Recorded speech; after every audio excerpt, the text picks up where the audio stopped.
ধনতেরাস শব্দ দুটি শব্দ দ্বারা গঠিত। ধন অর্থাৎ অর্থ বা ধন, আর তেরাস কৃষ্ণপক্ষের ত্রয়োদশ দিনটিকে উপস্থাপন করা হয়েছে।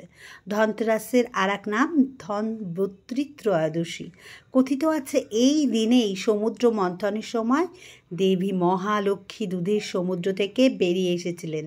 তাই এই দিন দেবীর লক্ষ্মীর পূজা করা হয় এবং অষ্টলক্ষ্মীকে প্রার্থনা করা হয়। পারিবারিক ও অর্থনৈতিক শ্রীবৃদ্ধির কামনা এই দিন বিভিন্ন ধাতুর জিনিস কেনারও প্রচলন রয়েছে। বিভিন্ন অলংকার যেমন সোনা, রূপো, কাঁসা, পিতল, তামা ইত্যাদি কেনা হয়ে থাকে। ব্যবসায়ীদের কাছেও এই দিনটি খুব গুরুত্বপূর্ণ, কারণ তাদের প্রতিষ্ঠানে এই দিন শ্রীবৃদ্ধি আনে। ভারতীয় সম্প্রদায়ের ভেতর, বিশেষ করে মারোয়াড়িদের ভেতর এই পুজোটা খুব বেশি করে পালিত হয়। তবুও এখন বাঙালিরাও এই পুজো শুরু করেছে। বাঙালিরা যেটা পয়লা বৈশাখ করে তেমনই এই পুজোটা হয়। এই পুজোর মাধ্যমে বাঙালিদের ঘরে ঘরে পালিত হয় ধনকুবের দেবতার পুজো।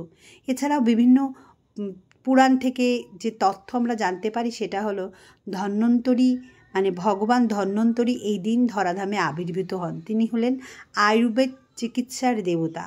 এছাড়াও অনেকে মনে করেন ধনের দেবতা কুবেরও ধরাধামে এই দিন আবির্ভূত হয়েছিলেন। তাই এই দিনটা কিন্তু মা লক্ষ্মী, ধন্বন্তরী, ধনদেবতা, কুবের দেবতা সবার আবির্ভাব দেবতা। তাই এই দিনটা যদি আপনি ভালো করে প্রার্থনা করেন, অনেকগুলোর দেবতার আশীর্বাদ প্রাপ্ত আপনি হতে পারবেন।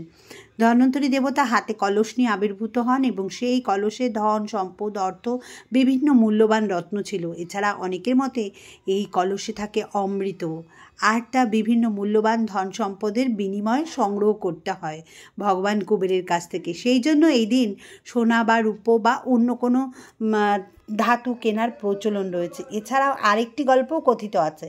হিন্দু পুরাণ অনুযায়ী একবার ঋষি দুর্বাসার অভিশাপে দেবরাজ ইন্দ্র লক্ষ্মীহীন হয়ে পড়েন। সেই সময় প্রজাপতি ব্রহ্মার কাছে দেবতারা ছুটে যান। তখন ব্রহ্মা বলেন, সমুদ্র যদি মন্থন করতে উপদেশ দেন তবে অসুরদের সহায়তা নিয়ে উপদেশ দান করেন। সেই সমুদ্র মন্থন করার সময় দেবতারা এবং অসুররা সম্মিলিতভাবে যখন সমুদ্র মন্থন করেন তখন মা ধনলক্ষ্মী ধন সম্পদ সহ আবির্ভূত হন। আর এই সময় দেবলোক পুনরায় মা লক্ষ্মীকে লাভ করেন। দেবতাদের এই মা লক্ষ্মী লাভের এই ঘটনাটি ঘটেছিল কার্তিক মাসের কৃষ্ণপক্ষের ত্রয়োদশ তিথিতে। সেই দিন থেকে এই ত্রয়োদশী দিনটাকে বলা হয় ধন্বন্তরী দিবস। তাই এই দিনটা সবাই ভক্তি সহকারে ধনদেবী কুবের, ধন্বন্তরী, তারপরে চিকিৎসক আয়ুর্বেদিক ধন্বন্তরী, মা লক্ষ্মী সকলকে পুজো করবেন। তাহলে এই পূজা অর্চনা করলে আপনি কিন্তু মায়ের আশীর্বাদে আপনার বাড়িতে বর্ষিত হবে, আপনার প্রতিষ্ঠানে বর্ষিত হবে। আর কথিত আছে যে এই দিন মাকে ভালো করে পুজো করলে আয় উন্নতি, সংসারের শ্রীবৃদ্ধি অনেক গুণ